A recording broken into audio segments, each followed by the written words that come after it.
टूनी अपने पति छोटू और दो छोटे छोटे बच्चों के साथ एक जंगल में रहती थी। टूनी का पति मजदूरी का काम किया करता था। वो लोग बहुत ही गरीबी की हालत पे रहते थे। बहुत मुश्किल से 2 वक्त का खाना मिल पाता था। इसके अलावा किसी चीज पर खर्च करने के लिए उनके पास पैसे नहीं थे। छोटू की माँ भी काफी बूढ़ी और बीमार थी। उनकी जिंदगी इसी तरह चल रही थी कि अचानक एक दिन छोटू को काफी तेज बुखार आता है और सही इलाज न मिल पाने के कारण उसकी मौत हो जाती है। टूनी के पति का एक छोटा भाई बिट्टू भी था, जो बहुत ही चालाक किस्म का परिंदा था। भाई की मौत के बाद वो थोड़े दिन उसके परिवार और माँ की सेवा का नाटक करता है। कुछ दिनों में अपनी माँ को उल्लू बनाकर खेती बाड़ी की सारी जमीन अपने नाम लिखवा लेता है। बिट्टू अपनी माँ से कहता है, देखो माँ, भाई की तो अब मौत हो चुकी है। भाभी तो जाकर खेतों में काम करेंगे नहीं, सो मुझे ही सब देखना पड़ेगा। इन कागजों पर अंगूठा लगा दो। बाकी भाभी और बच्चों की चिंता मत करो, उनका सारा खर्च मैं उठा लूंगा। तुम लोगों को चिंता करने की जरूरत नहीं है। बूढ़ी माँ बिट्टू की बातों में आकर अंगूठा लगा देती है, पर बिट्टू बहुत मक्कार निकलता है। 2-4 दिनों में वो जमीन को औने पौने दावों और बेचकर जंगल से फरार हो जाता है। कैसा बेटा पैदा किया मैंने, जो अपने ही घर को बर्बाद करके भाग गया। अब हम लोग क्या करेंगे? टूनी चिड़िया पर तो दुखों का पहाड़ टूट पड़ा। वो सोचने लगती है, मैंने तो आज तक कोई काम किया नहीं, कभी घर से बाहर नहीं निकली। मैं इन 2 छोटे बच्चों और अपनी बुरी सास का कैसे ख्याल रखूंगी? ऊपर वाले ने हमारे साथ बहुत नाइंसाफी की। घर का एकमात्र सहारा भी हमसे छीन लिया। कुछ दिन बीतने के बाद खाने पीने का जो थोड़ा बहुत सामान था वो सब खत्म हो गया। अब ना तो घर में राशन था और ना ही पैसे बचे थे। टूनी अपनी सास से कहती है, माँ जी, जो भी पैसे जोड़े हुए थे वो सब खत्म हो गए हैं। कुछ दिन तो कट गए, पर आगे का कुछ ना कुछ तो सोचना ही पड़ेगा। आस पड़ोस के परिंदे कुछ दिन तो उनकी मदद करते हैं, फिर धीरे धीरे सब परिंदे उन्हें उनके हाल पर छोड़ देते हैं। टूनी चिड़िया अपनी बेटी से कहती है, बेटी, अब बस केवल थोड़े से दाल चावल ही बचे हैं। आज का ही खाना बन पाएगा, कल से मुझे कुछ काम ढूंढने जाना पड़ेगा।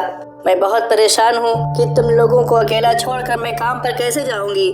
माँ जी भी तो बहुत बीमार रहती हैं, उन्हें किसके भरोसे छोड़कर जाऊं? आप चिंता बिल्कुल ना करें माँ, आप तो खुदा की इतनी इबादत करती हैं, वो आपकी मदद जरूर करेंगे। हाँ बेटी, आप खुदा ही हमारी मदद कर सकते हैं, तुम भी उनसे दुआ करना। चलो अब खाना खा लो। बच्चों और सास को खाना खिलाने के बाद केवल थोड़ा सा ही खाना उसके लिए बचा। टूनी चिड़िया जैसे ही खाना खाने के लिए बैठी तभी बाहर से आवाज आती है, क्या कोई घर पर है? इस भूखी बुढ़िया को भी खाना खिला दो। बूढ़ी अम्मा की आवाज सुनकर टूनी चिड़िया तुरंत बाहर आती है और उन्हें बैठने के लिए कहती है। टूनी ने अपने लिए जो थोड़े से दाल चावल रखे थे वो उस बुढ़िया को देने के लिए प्लेट में डाल कर ले आती है। ये जो थोड़ा बहुत खाना है खा लो, मेरे पास आज केवल इतना ही भोजन है, आप इसे ही ग्रहण कर लें। बूढ़ी अम्मा खाना खाते खाते टूनी चिड़िया से पूछने लगती हैं, क्या हुआ बेटी, उदास क्यों है? फिर टूनी उस बूढ़ी अम्मा को सारी कहानी बताते हुए कहती है कि किस तरह अचानक उसके पति की मौत के बाद घर का सारा भार उसके ऊपर आ गया और कमाई का कोई जरिया नहीं है। आज तो राशन भी खत्म हो गया है। मुझे समझ नहीं आ रहा कि अब मैं छोटे छोटे बच्चों और बूढ़ी सास को छोड़कर कैसे बाहर काम पर जाऊं, और यदि काम नहीं किया तो इनके लिए खाना कहां से लाऊंगी? बूढ़ी अम्मा टूनी चिड़िया की सारी बातें सुनकर उससे कहती है, बेटी, तुमने जो दाल चावल बनाए थे इनमें बहुत ही स्वाद था। तुम्हारे हाथ में स्वाद है।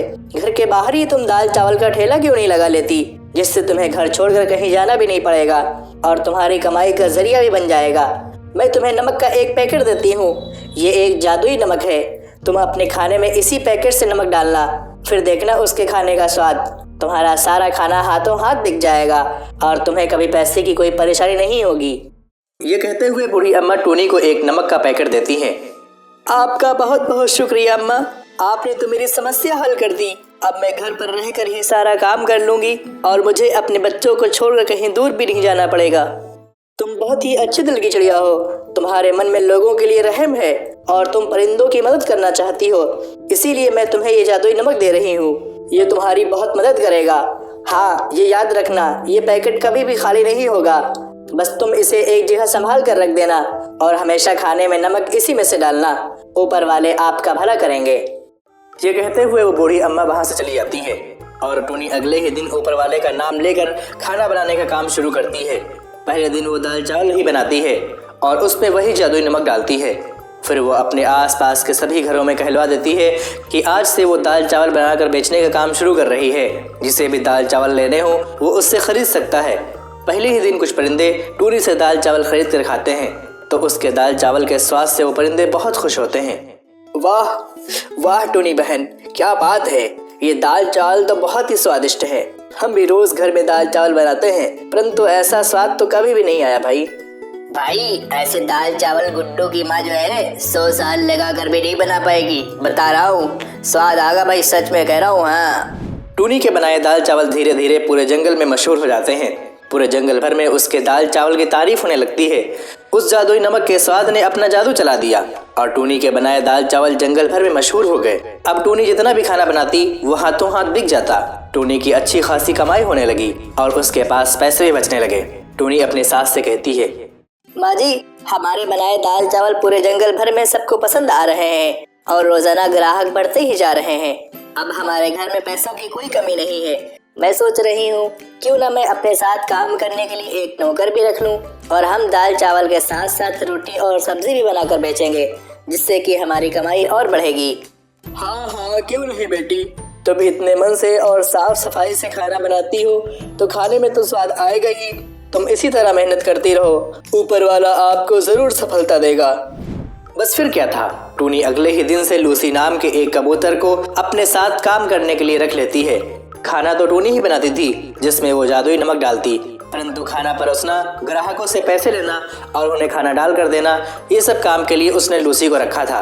लूसी काफी गरीब था और चालाक भी। जब उसने देखा कि टूनी का बनाया हुआ खाना इतना बिकता है तो वो सोचने लगा, क्यों ना मैं भी किसी तरह खाना बनाकर अपना ठेला लगा लूं। यहाँ नौकरी करके मुझे 4 पैसे ही मिलने वाले हैं, परंतु अपने ठेले से मुझे अच्छी कमाई हो जाएगी। लूसी अपने दोस्त से कहता है, अरे यार, ये दिन भर की नौकरी करने के बाद तो मेरे हाथ में कुछ भी नहीं बचता। इतनी कम तनख्वाह में भी भला गुजारा होता है क्या? मैं सोच रहा हूँ जब टूनी चिड़िया होकर इतना कमा सकती है तो मैं क्यों नहीं, मैं भी अलग ठेला लगा लूंगा। जब उस काम में इतनी कमाई है तो मैं अलग से ठेला लगाकर ज्यादा मुनाफा क्यों ना कमाऊं भाई। कब तक उस टूनी का नौकर बना रहूंगा। पर भाई, ठेला चलाने के लिए तुम्हें टूनी जैसा स्वादिष्ट खाना भी तो बनाना होगा कि नहीं? अभी तुम कुछ दिन उसे देख देख कर उसके जैसा खाना बनाना सीख लो, तभी नौकरी छोड़ना। हाँ, ये तो बिल्कुल ठीक कह रहा है। उसके जैसा स्वादिष्ट खाना बनाऊंगा तभी तो मुनाफा होगा। लूसी कबूतर सोचने लगता है, टूनी खाने में ऐसा क्या डालती है जिससे उसके खाने का स्वाद इतना बढ़ जाता है? ये बात पता करनी पड़ेगी। यदि मेरा खाना टूनी के खाने की तरह स्वादिष्ट बनेगा तभी तो बिकेगा। एक दिन छुपकर लूसी कबूतर टूनी को खाना बनाते हुए देखता है। वो बहुत ध्यान से देख रहा था कि टूनी ने कोई खास मसाले नहीं डाले, बस एक डब्बे में से नमक निकालकर खाने में डाला। लूसी सोच में पड़ जाता है, बस केवल नमक मिलाने से खाने में इतना अनोखा स्वाद कैसे आ जाता है? हो ना हो उसी नमक में कोई खास बात है। यदि मैं उसका नमक का पैकेट चुरा लूं तो मैं भी उससे जो खाना बनाऊंगा उसमें वैसा ही स्वाद आएगा जैसा कि टूनी के खाने में आता है। बस फिर क्या था, लूसी लालच में आकर टूनी का नमक चुरा लेता है और चुपचाप उसे अपने घर ले आता है। टूनी की बेटी ने लूसी को नमक चुराते हुए देख लिया था। वो सारी बात अपनी माँ को बता देती है। टूनी ये सुनकर बहुत परेशान हो जाती है कि उसका नमक तो चोरी हो गया। अब जादुई नमक के बिना वो खाना कैसे बनाएगी। वो रोते रोते ऊपर वाले से प्रार्थना करने लगती है, अरे ऊपर वाले, मेरी मदद कीजिए। वो बूढ़ी माँ जी ने जो नमक मुझे दिया था वो दुष्ट लूसी चोरी कर ले गया। अब मैं क्या करूँगी, मेरी मदद कीजिए। टूनी जैसे ही रसोई घर में खाना बनाने के लिए जाती है वो देखती है कि वैसा ही नमक का एक और पैकेट वहाँ रखा है। टूनी ये देखकर बहुत हैरान हो जाती है कि ये नमक का पैकेट यहाँ कैसे आ गया। टूनी खुदा का शुक्रिया अदा करती है कि उन्होंने उसकी मदद की।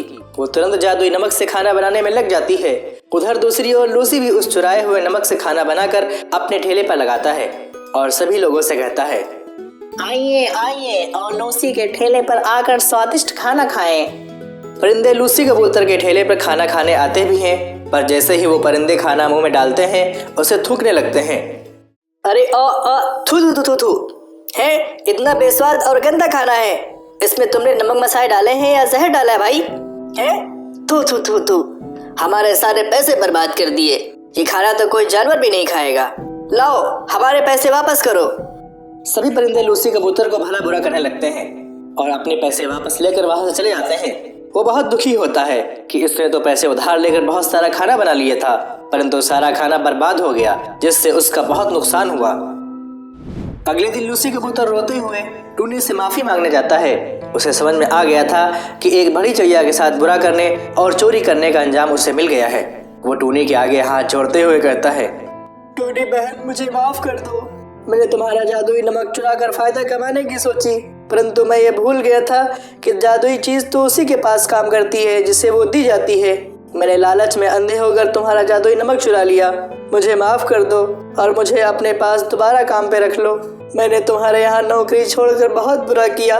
मेरे छोटे छोटे बच्चे भूखे मर जाएंगे। मुझ पर दया करो। मैं आइंदा कभी भी तुम्हें शिकायत का मौका नहीं दूंगा। लूसी को इस तरह रोते देख टूनी का मन पसीज जाता है और वो लूसी से कहती है, अरे अब तुम रोना बंद करो। मैं इतनी कठोर नहीं हूँ कि तुम्हें दोबारा काम पर ना रखूं और तुम्हारे बच्चों को भूखा मरने के लिए छोड़ दूं।